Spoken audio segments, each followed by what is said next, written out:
আসসালামু আলাইকুম দর্শকবৃন্দু, আশা করি আপনারা সবাই ভালো আছেন। আলহামদুলিল্লাহ আমি ভালো আছি। আজকে ভিডিওটা হইতেছে আপনার হলো ঠান্ডার কোর্স। অনেক ভাই ভাই এর আগে একটা শর্ট ভিডিও আপলোড করছিলাম, ঠান্ডার কোর্স চলতেছে।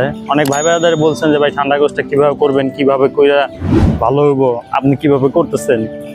সবার প্রথমে তো একটা কথা বলি ভাই, যে একজনের সাথে আর একজনের মিলাবেন না, ঠিক আছে? একজনের সাথে আর একজনের মিলাবেন না, কারণ এই কারণে বলতেছি এক একজনের কবুতর পালন ধরন এক এক রকম। আর যে ঠান্ডার মেডিসিনটা নিয়ে কথা বলবো, এটা হচ্ছে সবার জন্যই, মানে পশু পাখি যা আছে সবার জন্যই এটা ব্যবহার করা সম্ভব। আর এটা আমি ব্যবহার করি, এটা খুব ভালো সার্ভিস পাইছি।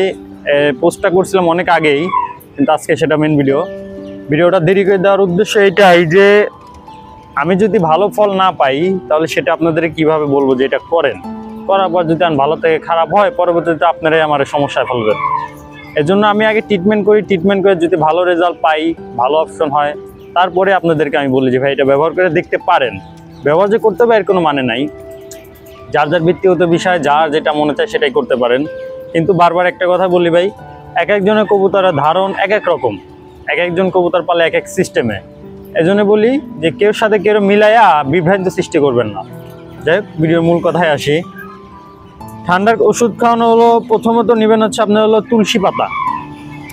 তুলসী পাতা যেটা আছে, তুলসী গাছের পাতাগুলো নিয়ে ছেঁচা পাটায় পুরা বাইটে হালাবেন। বাইটা ছেঁচে ওটা রস নেবেন, পানিতে গুলায় ওটা রস নেবেন, কিংবা গোলায়ও নিতে পারেন, রসও দিতে পারেন, সেটা আপনার ব্যক্তিগত বিষয়। তুলসী পাতা দিবেন, আর তারপরে দিবেন হচ্ছে আপনার ডক্সিক্যাপ। মানুষের একটা ওষুধ, সবাই জানেন যে ডক্সিক্যাপ কতটা ভালো একটা ওষুধ। এটা ঠান্ডার জন্য খুব ভালো একটা কাজ করে ডক্সিক্যাপ। আর এর পাশাপাশি নেবেন হলো পিবি রনো। এই পিবি রনো আমার মনে হয় না যে কেউ অচেনা আছে। এই পিবি রনোটা আসলে কি, কত প্রকার কাজ করে এই পিবি রনোটা, এটা আপনি কাজ করাইতে পারেন, এটা খাওয়াইতে পারেন। ডক্সিক্যাপ এটা আপনি ব্যবহার করতে পারেন। এই দুইটা, আর হলো তুলসী পাতা ছেঁচা বাইটা এটা ব্যবহার করবেন। আর নিয়মটা বলে দেই, আমি আবার বলে দিচ্ছি ওষুধগুলা: পিবি রনো, ডক্সিক্যাপ, আর হচ্ছে আপনার তুলসী পাতা বাইটা নেবেন, আর পিবি রনো নেবেন, ডক্সিক্যাপ নেবেন। আর ওষুধের নিয়মটা বলি, এটা হচ্ছে আপনার হলো পিবি রনো, যেটা 1 লিটার পানিতে 1 গ্রাম, 1 লিটার পানিতে 1 গ্রাম, গ্রাম মাপার যে চামচগুলো পাওয়া যায় সেগুলো পারলে ব্যবহার করবেন। আর যদি না পারেন তাহলে নাপা যে ট্যাবলেট আছে না, নাপা ট্যাবলেটের যে একটা খোসা আছে, ওর একটা খোসাতে 1 গ্রাম আটে, ওর 1 গ্রাম নেবেন। আর ডক্সিক্যাপ পার লিটারে দিবেন 4টা, ঠিক আছে? 1 লিটার পানিতে 4টা দিবেন ডক্সিক্যাপ। আর পিবি রনো দিবেন হলো 1 গ্রাম। ভালো করে বুঝেন, পার লিটারে দিবেন হলো 4টা ডক্সিক্যাপ, আর পিবি রনো দিবেন হচ্ছে 1 লিটারে 1 গ্রাম। আর যে তুলসী পাতা, এটা হচ্ছে আপনার পরিমাণ মতন দিয়ে দিবেন, যতটুকু পারেন বাইটা ফিনিশ করে পরিমাণ মতন আপনি ব্যবহার করবেন। আর ওষুধ মিশা দিবেন হলো সকালে দিবেন, দুপুরে হালা দিবেন।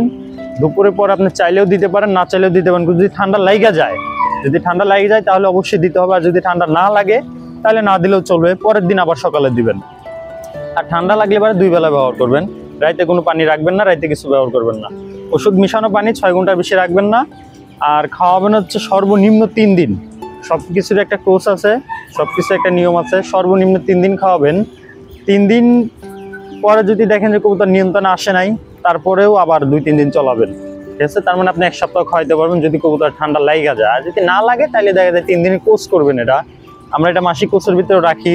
যদি আমার আগের ভিডিওগুলো মাসিক কোর্সের ভিতরে পিবি রনো নিয়ে কথা বলা নাই, এর জন্য আমি এটা বলে দিলাম। আর বিশেষ করে এখন ওয়েদার খুবই খারাপ, এর জন্য এটা গুরুত্ব দিয়ে এই জিনিসগুলো আপনারা কবুতরের জন্য করবেন। ইনশাল্লাহ আশা করি আল্লাহর রহমতে কবুতর সুস্থ থাকবে। আর একটা বিষয় হচ্ছে যে আপনার হলো ভাইরাস, এই ওষুধটা ব্যবহার করবেন ভাইরাসের জন্য। পার লিটারে আপনার 5 ml দিয়ে এটা ব্যবহার করবেন। আশা করি আল্লাহর রহমতে ভাইরাসের থেকে মুক্ত থাকবেন। তারপর রোগ বিধি দেওয়ার মালিক আল্লাহ, আপনার চেষ্টা আপনি করে যাবেন, ঠিক আছে? তো আজকে ভিডিও এখানেই। সবাই ভালো থাকবেন, সুস্থ থাকবেন। আল্লাহ হাফেজ।